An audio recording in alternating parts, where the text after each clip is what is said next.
Hello friends, welcome back to TechnoGeek SFDC. So in today's video, we are going to talk about some of the Service Cloud features which is mostly related to the cases in Salesforce. That is assignment rules, auto response rules, and escalation rule. So let's start with assignment rule first. Okay. So what does assignment rule means?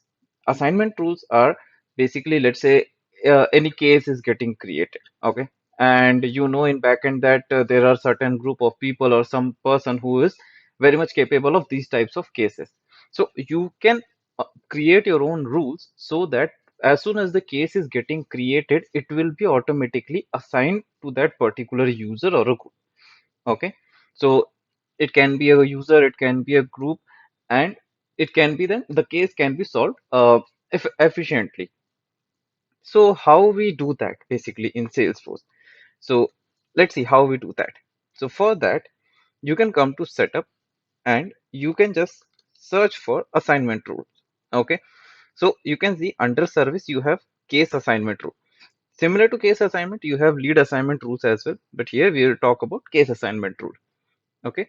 So let's say once you click on case assignment rules, okay, you will get an option called new. Once you click on new, then first it will ask what is the rule name. So let's say we'll give it as demo rule. Okay, and we'll keep it as active.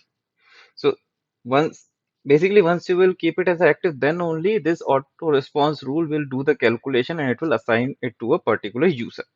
Okay, and at a time you can have only one auto response rule active. That is a rule.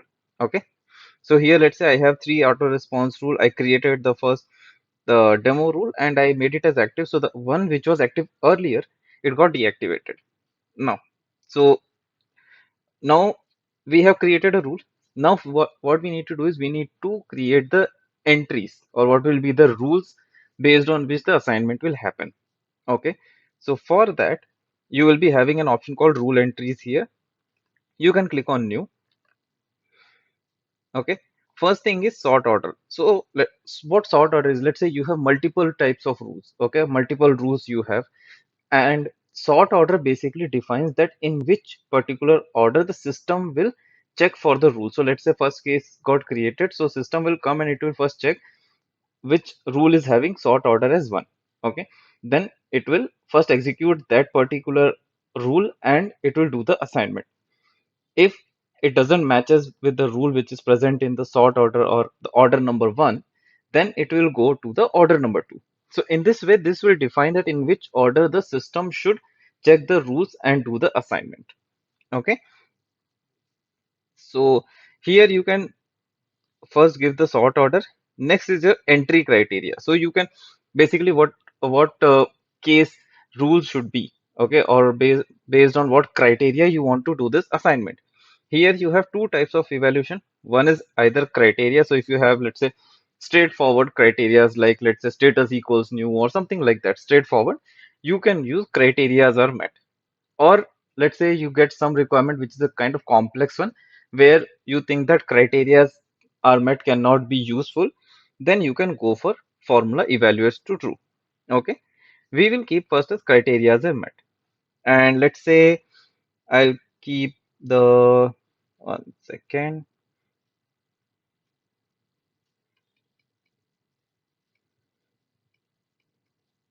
Okay, so I'll keep the case status equals, and then let's say I'll keep it as new. Okay, so this is my rule criteria. Next step is, if you see in the step number 3, whom you want to assign this to. Okay, so let's say you created a case, it is matching the criteria. Now which particular user or a queue is basically group of users to whom you want to assign this particular assignment to this particular case. Okay, so if you want a particular user, you can select user, or you can use queue, or you can use partner user. You also have an option for not to do any kind of reassignment. But here, since we are looking only for the reassignments, I'll select queue, and I have one queue name called Booyah. And similarly, you can also select an email template. So what email template will do, as soon as you will, as soon as basically you will do the assignment, or let's say you created a case and the assignment is done, an email notification will be fired to notify that yes, this case has been assigned to you. Now you can create your own email template and you can select it in the email templates here. Okay, so once you select in the email templates here, that particular template will be fired, and you in the mail you will have more information. So basically you can do a customization on this, where you can create your own email template and you can send it on the case assignment.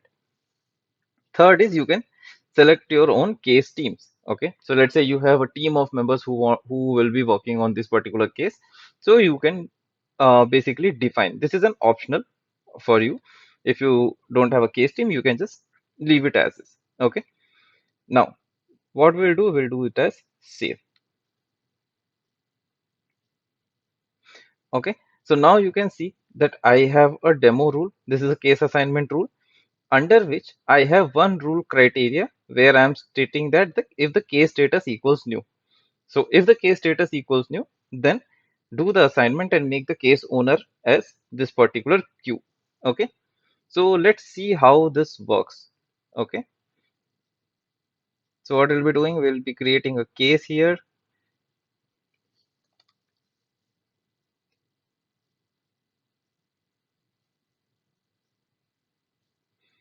Okay, so let's say I am just creating a new case. Okay, status we will keep it as new because our rule entry criteria says that status should be new. Case origin, let's say I'll keep it as web. If you see, currently case owner is showing as my name. Okay, let me see if I have any other mandatory fields. No other mandatory fields I have. Description, let's say I'll give something.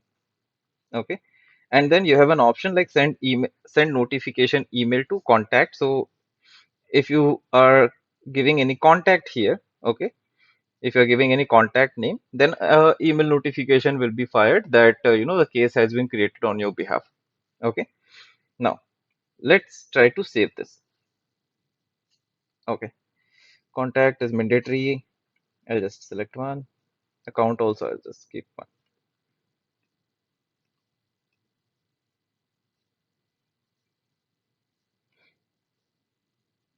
Okay, I need to have a email on the contact. Yeah, so my case got created. Okay, now if you see, the case owner has been changed as per our assignment rule. Okay, so now the case owner has been changed to Booyah. So this states that, so this is basically the use of assignment rule, that based on certain criteria, you can auto assign the case to the particular group who can work more efficiently on the cases and close it in a more faster way. I hope you got an idea on what case assignment rules can be. Similarly, if you want, you can just create any number of rule entries here, like you can just create a new, and then you can give a sort order like two, and again you can create your own. Let's say I'll give description contains test. Okay, and let's say I want to assign to a separate user. Okay, this is a demo user, and I can click on save. So you can see now I have two rule criteria here. So what it will do, basically, first it will check for rule order number one. It will check if the case status is equals new. It will assign to this particular queue. Let's say if it is not new, then it will go for the order number two, and then it will check in the order number two, if the case description contains test, then it will automatically assign to demo user. So this is basically case assignment rule. Okay, next is our auto response rule. So what auto response rule is? So as soon as any case is getting created in the system, okay. So for example, let's say you have your broadband connections where you create the where if you face any issues in the broadband time in the broadband, then you create a case, okay, or you create a ticket basically, and as soon as you create a ticket, you get a notification, right? You get a notification that this is your ticket number, and this thing has this is your ticket number, and you can follow up on this case. Okay, so what that is, that is an auto response, which or a system generated response, to keep the user notified that yes, your case has been created and team is working on it. How you can create the same in Salesforce? In Salesforce, also we have an option for auto response. So if you see under, so we have basically auto response for two objects. We have for leads as well as for the cases. We will check for case.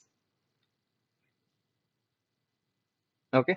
So let's say I'll create a auto response rule. So again, you have to give the this auto response rule name. So let's say demo auto response. Okay. And I'll make it as active. Okay. Again, same in this case also, if you have multiple auto response rule at a time, you can keep only one auto response rule active. Okay. Now, similar to assignment rules, here also we have to provide the rule entries or criteria basically based on which you need to fire the auto response. Okay. So first I will be giving the sort order. Okay. Next is you can define the criteria based on which the auto response will fire. Okay. So let's say again I'm giving the status. Okay. I'll give, like, let's say status equals new. Okay. Now third step is you need to specify the from address. Basically the mail which will be sent in an auto response, what will be the from address of that particular email. So here in this case I will use my name.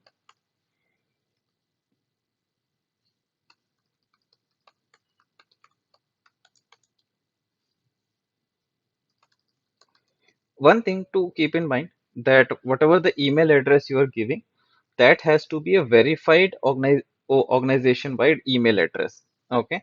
So how can you check that? If you, I mean, basically in the description below, in the email address, you will be having an option to click on organization wide email address. Okay. So once I come here, I can see that I have one email address which is currently in a verified state. Okay. Organization. So I can use this particular email address as a from address uh, in my auto response rule.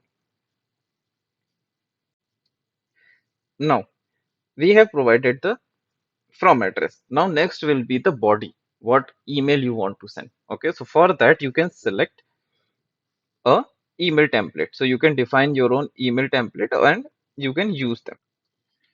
So to use an email template, basically in case auto response rule, what you need to do is you need to have a email template under the public folder.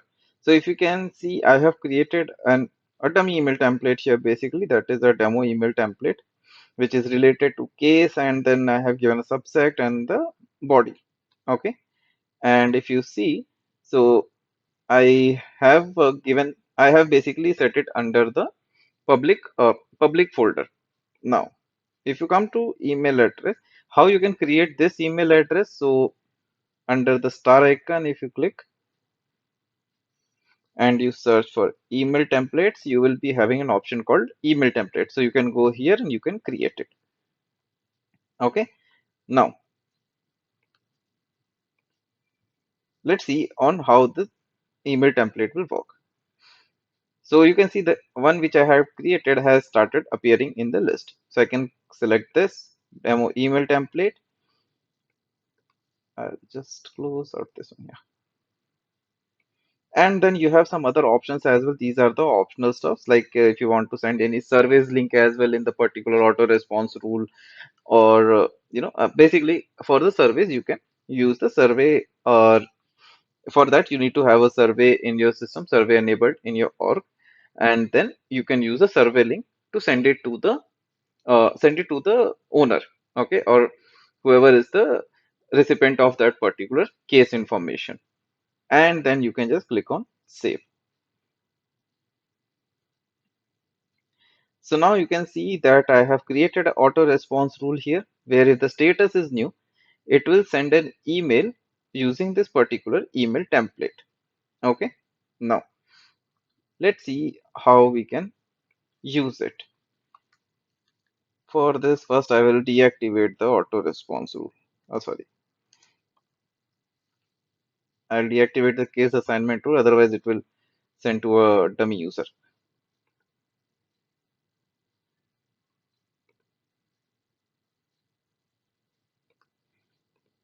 Okay, so I have just clicked on save. Yeah, so now we don't have any assignment rule active. Now we'll try to create a case.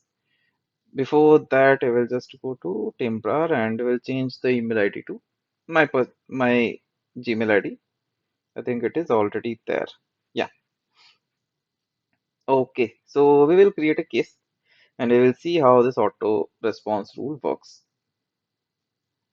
So I'll just click on new and I'll keep this as email. This I will use as Timbrar and I'll just take one. Now if the status is new, okay. Now if I click on save,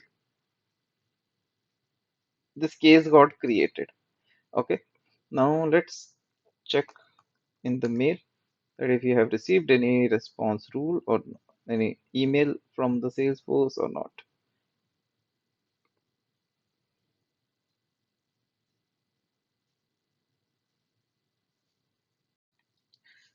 Friends, I just want to correct one point here. The case auto response rule, as per the Salesforce documentation, it only works when you are creating a case via web to case or email to case or by self-service from the customer portal or the partner portal. Okay, so to test it, we will try to do an email to case and we will see how the auto response works. Okay, so in my previous videos, I had created which I had created for email to case. I have an email service. I'll just send an email to this particular email service and then uh, auto response check,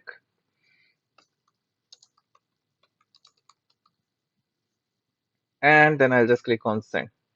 Okay, when you are using email to service, it takes some times to create basically the case in Salesforce. Okay, so let's refresh for some time.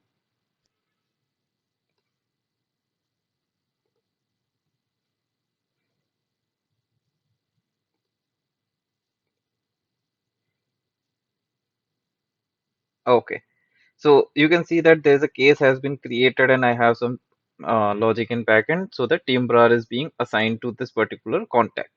Now you can see that I have received an email stating that this case number has been created.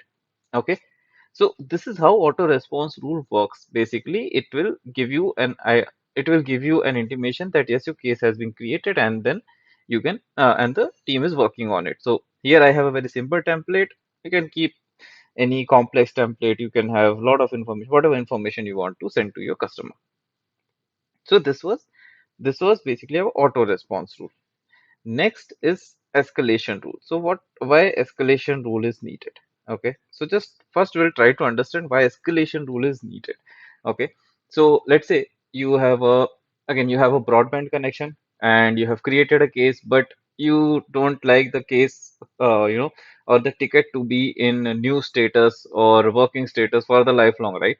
And you want someone to attend it. In case, let's say, the level 1 support reps are not able to attend it, then it should go to level 2, right? So basically, escalation rule here is, let's say there is a case which should get processed in, let's say, 30 minutes or 40 minutes, but still it hasn't been processed. Okay, then it will be escalated to the higher level so that the cases can be closed more efficiently. Okay, now, how we can create the escalation rules here.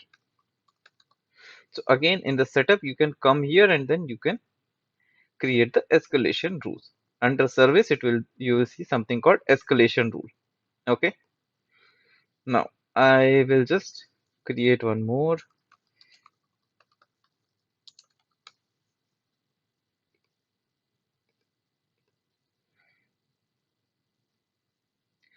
So now we'll go to escalation. And again, here also we need to give the rule criteria. Okay.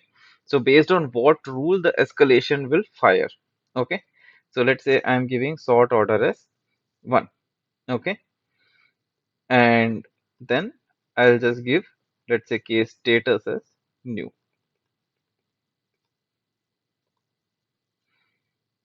Status equals, and I'm using it new. Okay. Now third option is you can set the business hours basically, okay, for your escalation rule to fire, like after how many hours you want to specify, or basically after how many hours or how many minutes, till how many minutes you want to wait, and then the escalation should happen. Okay, so this is what the specify business hour criteria tells you. Okay, that either you can set for a specific hour, or I mean basically business hours, or you can create your own set of business hours. Okay, I have one default here, so either we can use the default. Now, from when you want this particular time to get started. Okay, so for example, let's say you have created an rule that when the case is being created after 90 minutes, it should be assigned to level 2. Okay, if there is no modification in the case, then after 90 minutes it should be assigned to level 2. This is your requirement. Okay, now that 90 minutes, at what instance you want to start counting that particular 90 minutes, whether it should be when the case is created, or when the case is created and after first modification, or based on the last modification time. So in our case, let's say we'll keep it as case is created, and then we'll click on save. Okay, so we have a demo escalation rule here. Okay, now what should, so we have created a rule currently. Okay, that demo escalation rule, it's a escalation rule where first we are checking the criteria. Okay, now next step is what should happen when the criterias are met. Okay, what action you want to perform. So for that we have something called escalation actions. Now once you click on escalation action, you have an option. That first option is specify the time criteria for the rule age over. So basically after how many minutes or after how many hours you want to fire this. So you have currently two options like 0 minutes and 30 minutes. Okay, so let's say I'll keep it as now. What should happen? Whether it should get reassigned to some other user or it should send a notification, what action you want to perform. Okay, so that you can select in the next criteria, that so for example, let's say it should go to a level 2 associate. Then you can select that yes, I want to assign to a particular user, or I want to assign to a particular queue if there are no action on that particular case. Okay, third option is if you want to notify a user. Okay, so notifying a user means basically whoever the uh, associated case owner, he will get a notification. Okay, that is the case owners, they will get a notification that there is a escalation on this particular case and it has not been worked for some time. So whatever the message you want, you can specify in the notification templates. Okay, similarly for assignment as well, you have something called notification templates. So it will get us, I mean whatever the new owner will be there, he or she will get a email using the notification template which you have mentioned here. Similarly, you can give 5 added email addresses as well, so that as soon as any escalation happens, even those 5 email addresses will also get notified that this particular case has been escalated. Okay, so in our case, I'll just select a user and I'll create a demo user. Okay, and then we'll try to save it. So now you can see that escalate at, what escalate at means. So the action basically the escalation action what we have created. Okay, so let's say what this particular complete action will specify. We will discuss that. Okay, so let's say a case is created with status as new. Then there is an escalation action which will automatically come in picture, which will say that if there is no action has been performed for 10 hours, because escalated at time we have given it as 10 hours. Okay, so if for 10 hours if there is no action performed and on that particular case, then assign that case to a demo user, and you have an option called email, so you can send an email or a notification with the particular template to the owners or the some additional email addresses. So this is what escalation rule do, that it can escalate and it can reassign the case to a particular to another queue or another user, so that the cases or the tickets will not be basically stuck at a particular moment. It will be attended and it will be resolved as soon as possible. So this was the whole session today, where we had discussed the assignment rule, what auto response rules are, or what escalation rules are. So I hope you like this video. If you like it, please subscribe to the channel and please like the video. Thank you. We'll come up with more videos, and thanks for your time. Thank you.